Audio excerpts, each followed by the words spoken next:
Chapter 31. On the Edge of Light and Dark. We celebrated the November day when Peter was permitted to rejoin us by a picnic in the orchard. Sarah Ray was allowed to come, under protest, and her joy over being among us once more was almost pathetic. She and Cecily cried in one another's arms as if they had been parted for years. We had a beautiful day for our picnic. November dreamed that it was May. The air was soft and mellow, with pale aerial mists in the valleys and over the leafless beaches on the western hill. The sere stubble fields brooded in glamour, and the sky was pearly blue. The leaves were still thick on the apple trees, though they were russet-hued, and the aftergrowth of grass was richly green, unharmed as yet by the nipping frosts of previous nights. The wind made a sweet, drowsy murmur in the boughs, as of bees among apple blossoms. "It's just like spring, isn't it?" asked Felicity. The Story Girl shook her head. "No, not quite. It looks like spring, but it isn't spring. It's as if everything was resting, getting ready to sleep. In spring, they're getting ready to grow. Can't you feel the difference?" "I think it's just like spring," insisted Felicity. In the sun-sweet place before the pulpit stone, we boys had put up a board table. Aunt Janet allowed us to cover it with an old tablecloth, the worn places in which the girls artfully concealed with frost-whitened ferns. We had the kitchen dishes, and the table was gaily decorated with Cecily's 3 scarlet geraniums and maple leaves in the cherry vase.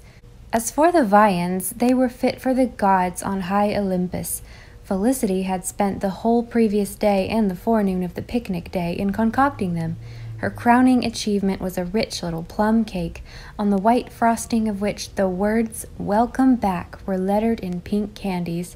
This was put before Peter's place, and almost overcame him. "To think that you'd go to so much trouble for me," he said, with a glance of adoring gratitude at Felicity.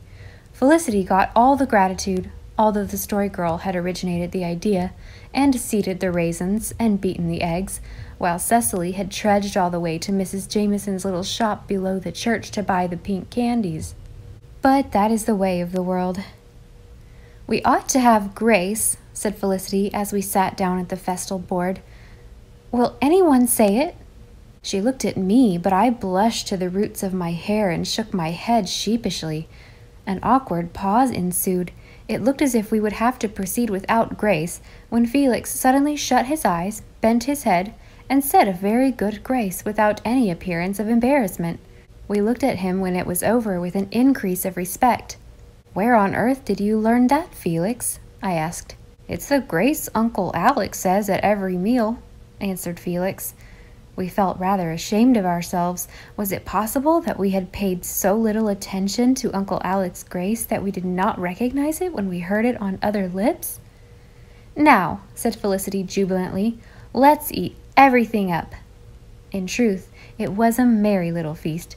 We had gone without our dinners in order to save our appetites, and we did ample justice to Felicity's good things.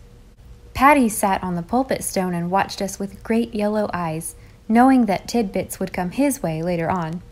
Many witty things were said, or at least we thought them witty, and uproarious was the laughter. Never had the old King orchard known a blither merrymaking or lighter hearts. The picnic over, we played games until the early falling dusk, and then we went with Uncle Alec to the back field to burn the potato stalks, the crowning delight of the day. The stalks were in heaps all over the field, and we were allowed the privilege of setting fire to them. 'Twas glorious. In a few minutes the field was alight with blazing bonfires, over which rolled great pungent clouds of smoke. From pile to pile we ran, shrieking with delight to poke each up with a long stick and watch the gush of rose-red sparks stream off into the night.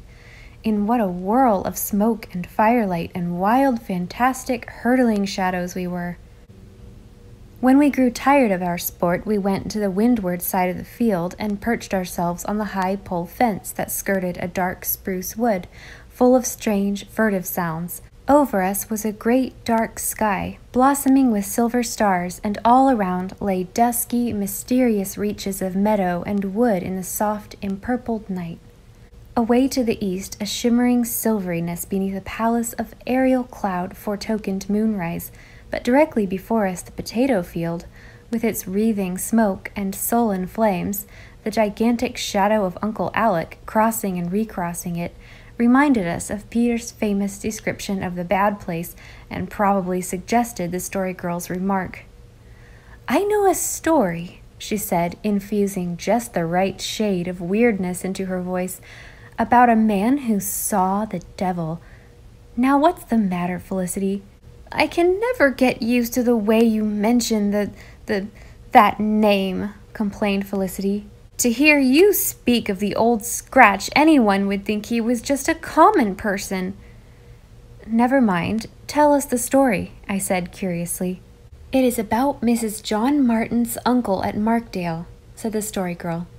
"I heard Uncle Roger telling it the other night. He didn't know I was sitting on the cellar hatch outside the window, or I don't suppose he would have told it. Mrs. Martin's uncle's name was William Cowan, and he has been dead for 20 years. But 60 years ago, he was a young man, and a very wild, wicked young man. He did everything bad he could think of, and never went to church. And he laughed at everything religious, even the devil. He didn't believe there was a devil at all. One beautiful summer Sunday evening, his mother pleaded with him to go to church with her, but he would not. He told her that he was going fishing instead, and when church time came, he swaggered past the church with his fishing rod over his shoulder, singing a godless song. Halfway between the church and the harbor, there was a thick spruce wood, and the path ran through it. When William Cowan was halfway through it, something came out of the wood and walked beside him. I have never heard anything more horribly suggestive than that innocent word something as enunciated by the Story Girl. I felt Cecily's hand icy cold clutching mine. What was it like?" whispered Felix, curiosity getting the better of his terror. "It was tall and black and hairy," said the Story Girl, her eyes glowing with uncanny intensity in the red glare of the fires. "And it lifted one great hairy hand with claws on the end of it and clapped William Cowan first on one shoulder and then on the other and said, 'Good sport to you, brother.' William Cowan gave a horrible scream and fell on his face right there in the wood. Some of the men around the church door heard the scream, and they rushed down to the wood. They saw nothing but William Cowan lying like a dead man on the path. They took him up and carried him home, and when they undressed him to put him to bed, there, on each shoulder, was the mark of a big hand, burned into the flesh. It was weeks before the burns healed, and the scars never went away. Always, as long as William Cowan lived, he carried on his shoulders the prints of the devil's hand." "I really do not know how we should ever have got home, had we been left to our own devices. We were cold with fright. How could we turn our backs on the eerie spruce wood, out of which something might pop at any moment? How cross those long, shadowy fields between us and our roof tree? How venture through the darkly mysterious bracken hollow?" Fortunately, Uncle Alec came along at this crisis and said he thought we'd better come home now, since the fires were nearly out. We slid down from the fence and started, taking care to keep close together and in front of Uncle Alec. "I don't believe a word of that yarn," said Dan, trying to speak with his usual incredulity. "I don't see how you can help believing it," said Cecily.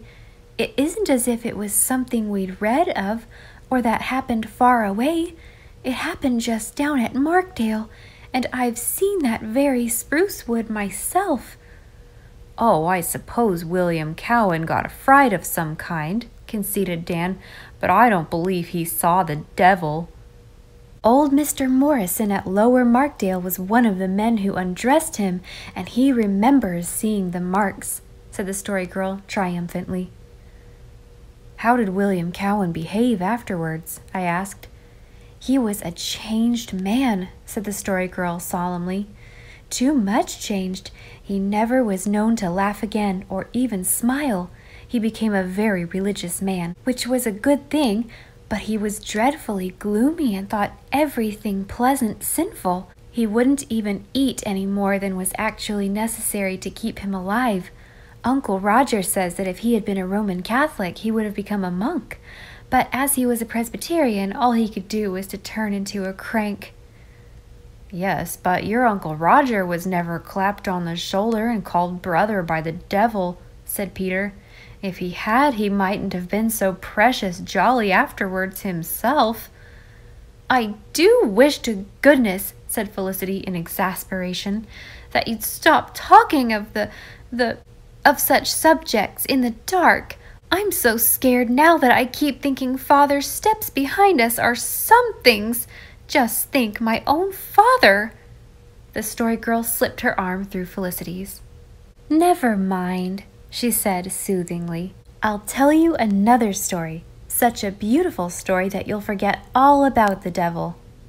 She told us one of Hans Andersen's most exquisite tales, and the magic of her voice charmed away all our fear, so that when we reached the bracken hollow, a lake of shadows surrounded by the silver shore of moonlit fields, we all went through it without a thought of his satanic majesty at all. And beyond us, on the hill, the home light was glowing from the farmhouse window like a beacon of old loves.